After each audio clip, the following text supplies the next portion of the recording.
Hello everyone. आज हम लोग बिहार में हुए ट्राइबल रिवोल्ट्स के बारे में पढ़ेंगे। ट्राइबल रिवोल्ट्स के मुख्य कारण क्या क्या थे। ईस्ट इंडिया कंपनी जमींदार्स को सपोर्ट करती थी। जमींदार किसानों पे अपना बल प्रयोग करते थे, उनकी ज़मीनें छीन लेते थे। कंपनी किसानों पे बहुत ज़्यादा टैक्स लगाती थी। इसके अलावा भी किसानों के अपने इकोनॉमिक प्रॉब्लम्स थे, सुखाड़ पड़ता था, अनाज की कमी हो जाती थी। तो ये सारे कारण मिल के रिवोल्ट के रूप में उभरे। सबसे पहले नोनिया रिवोल्ट के बारे में पढ़ेंगे। नोनिया रिवोल्ट जो कि 1770 से 1800 के बीच में लगभग 30 साल का ड्यूरेशन रहा है, इसका सोरे के उत्पादन से जुड़ा हुआ है। सोरे को इंग्लिश में साल्ट पेट्रेक बोला जाता है। इसका इस्तेमाल फर्टिलाइज़र और एक्सप्लोसिव बनाने के लिए किया जाता है। सोरा उत्पादन का प्रमुख केंद्र हमारे बिहार में था, हाजीपुर, तिरहुत, सारण और पूर्णिया का एरिया। इसमें नोनिया प्रजाति के लोग रहते थे।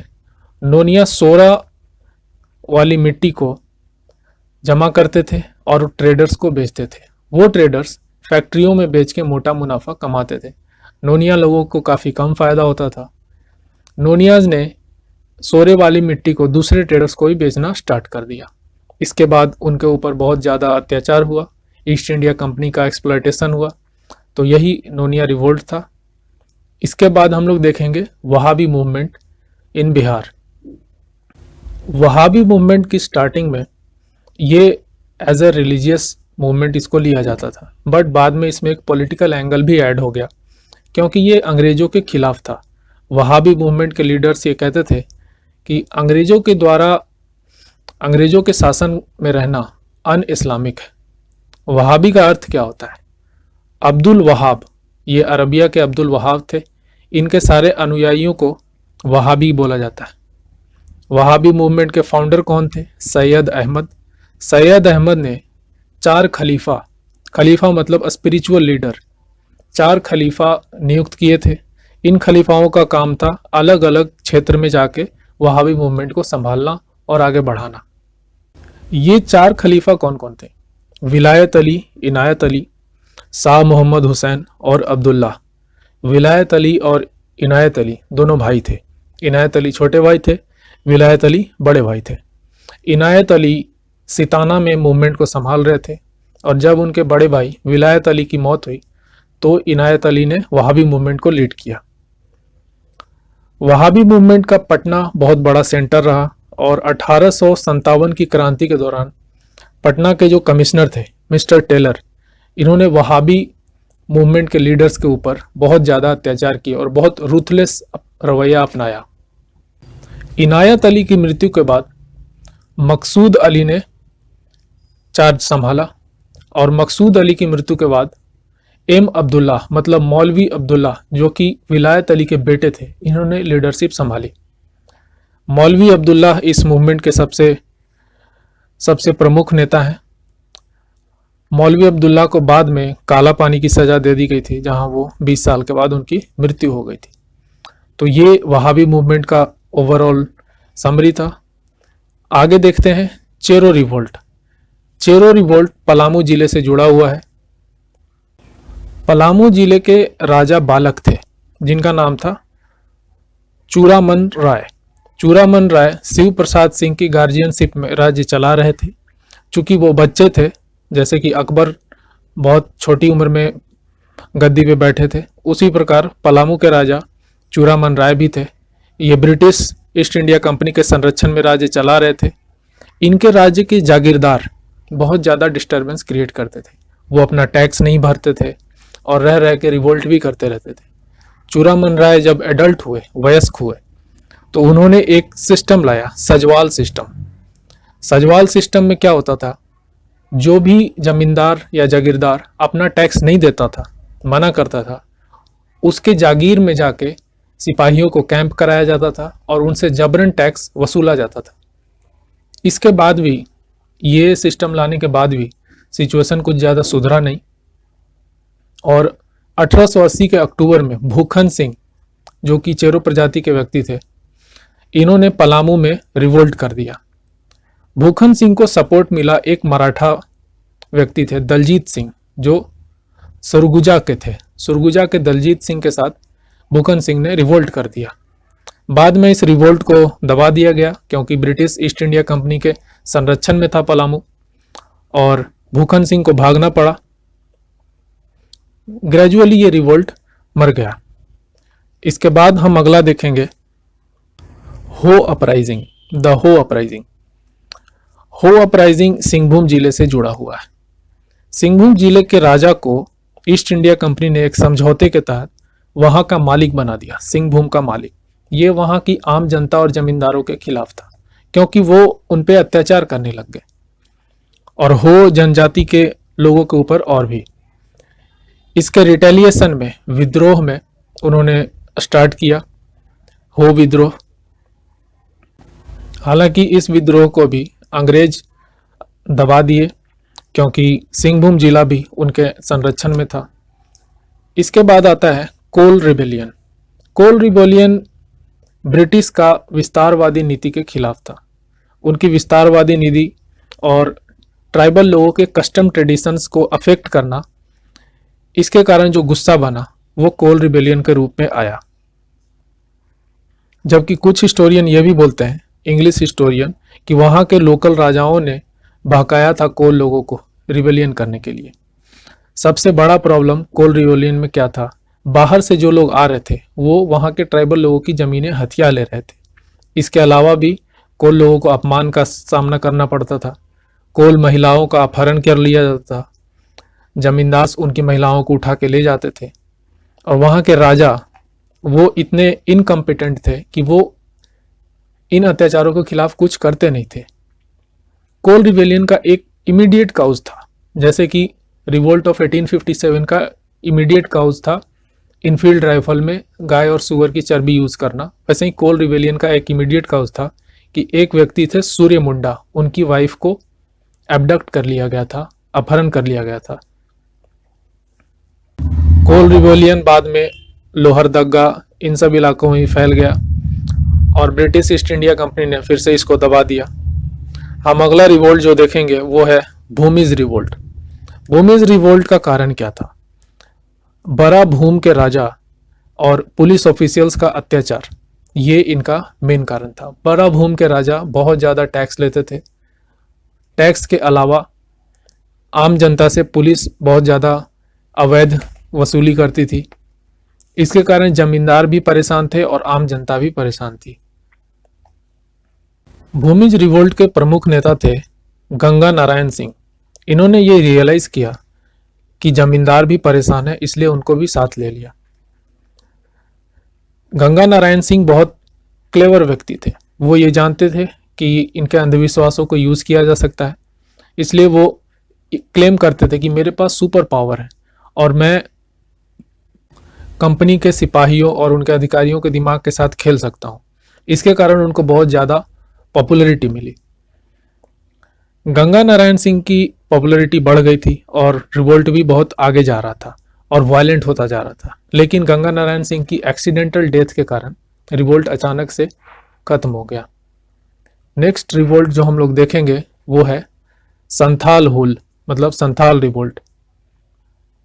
इसकी स्टार्टिंग हुई राजमहल हिल्स। राजमहल हिल्स झारखंड में है। संथाल लोग बाहर से आ रहे लोगों से परेशान थे क्योंकि वो उनकी जमीनें हथिया लेते थे। ब्रिटिश भी उनका ही साथ देती थी। संथालों के दो लीडर थे, सिद्धू और कानू। ये दोनों भाई थे। इन्होंने शुरू में वायलेंट रिवोल्ट नहीं किया। सबसे पहले ये अधिकारियों को चिट्ठी लिखे, चिट्ठियों का कोई जवाब नहीं आया, कोई समस्या का समाधान नहीं हुआ। उसके बाद इन्होंने रिवोल्ट स्टार्ट कर दिया। इसमें कुछ कुछ संथाल जमींदार भी ने इनका साथ दिया क्योंकि वो भी परेशान थे, लेकिन फूट डालने की राजनीति करने के एक्सपर्ट थे ब्रिटिश, जिसके कारण इस रिवोल्ट को दबा दिया गया। संथाल रिवोल्ट में दो और नाम हैं जो काफ़ी फेमस है, लुम्बई मांझी और वैरव मांझी। अगला रिवोल्ट हम लोग देखेंगे खारवार मूवमेंट। खारवार रिवोल्ट की खासियत ये थी कि इसके नेता क्लेम करते थे कि मुझे भगवान ने भेजा है। खारवार मूवमेंट का कारण भी किसानों के समस्याओं से जुड़ा हुआ था। किसानों के साथ काफ़ी अन्याय होता था। इस मूवमेंट के सबसे बड़े लीडर थे भगरीत मांझी। भगरीत मांझी के बाद आए दुब्बू गोसाई। दुब्बू गोसाई भगरीत मांझी के सक्सेसर थे, उत्तराधिकारी थे। भगरीत मांझी ये कहते थे कि गॉड ने मुझे तुम्हारे समस्याओं का समाधान करने के लिए, तुम्हारे लिए लड़ने के लिए भेजा है। इसके जो सक्सेसर थे दुब्बू गोसाई, वो ये कहते थे कि हमारे पास सुपरनेचुरल पावर है। तो ये लीडर्स ऐसा इसलिए करते थे क्योंकि ट्राइबल लोगों का इन सब चीज़ों में काफ़ी विश्वास होता था और इस वीक पॉइंट को वो यूज़ करते थे यूनिटी बनाने के लिए। सभी मूवमेंट की तरह इसको भी अंग्रेजों ने दबा दिया था। सबसे इम्पोर्टेंट जो है वो हम देखेंगे बिरसा मूवमेंट। बिरसा मूवमेंट किसानों की समस्याओं से जुड़ा हुआ था। क्रॉप फेलियर और सुखाड़ के कारण जो मुंडास थे, मुंडा प्रजाति के लोग बहुत परेशान थे और उन्होंने हिंसा का रास्ता अपनाया।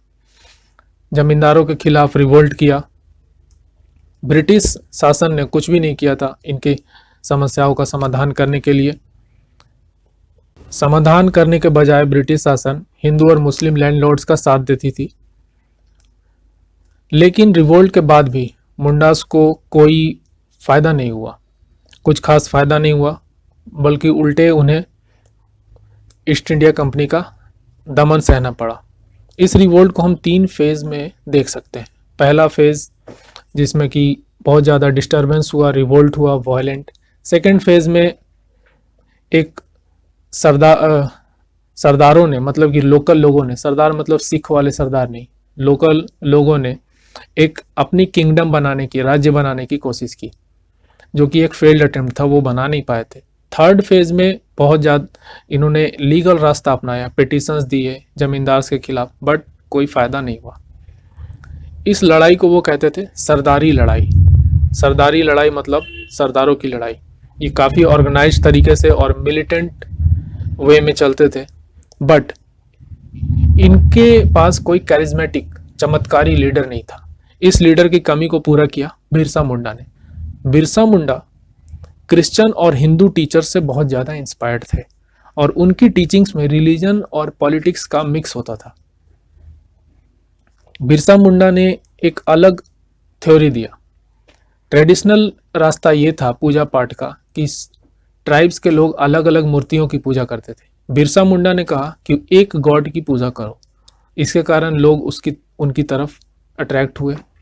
इसका एक कारण ये भी था कि ट्रेडिशनल पूजा पाठ करने में सैक्रिफाइसेस देना पड़ता था, बाकी चीज़ें भी करनी पड़ती थी और इसके कारण उनका खर्चा बढ़ जाता था। बिरसा मुंडा बृहस्पतिवार को वर्शिप डे रखते थे। उस दिन भगवान की पूजा करते थे सब लोग और कोई काम नहीं करते थे। बिरसा मुंडा ने एक मोरल कोड ऑफ कंडक्ट भी डिज़ाइन किया था, जिसमें कि पोलीगैमी, दारू पीना, मर्डर करना, चोरी करना, ये सब पाप बताया गया था। बिरसा मुंडा को लोग भगवान मानते हैं और उनको अलग अलग नामों से भी बुलाते थे। जैसे एक नाम था सिंह बोंगा। सिंह बोंगा मतलब सन गॉड, सूर्य देवता। खसरा कोरा, खसरा कोरा मतलब असुरों का नाश करने वाला। बिरसा मुंडा की मृत्यु हो गई थी जून 1900 में।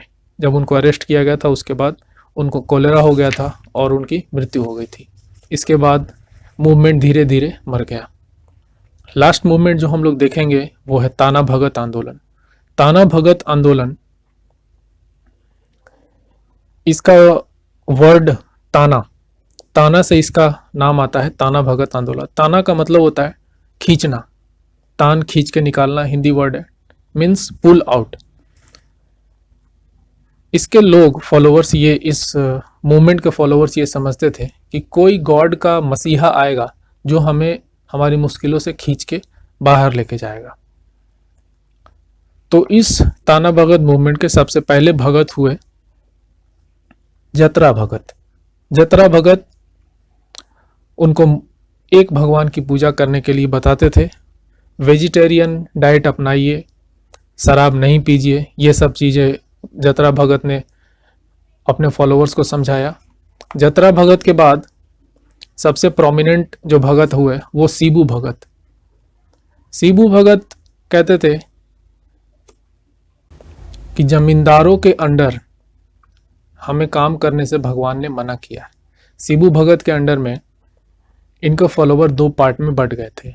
एक को कहते थे जुलाहा भगत्स जो कि मीट खाते थे, और दूसरे ग्रुप को कहते थे अरवा भगत्स जो कि सिर्फ अरवा चावल खाते थे।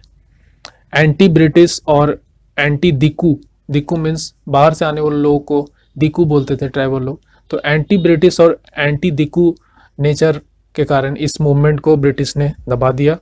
So that's all, thank you.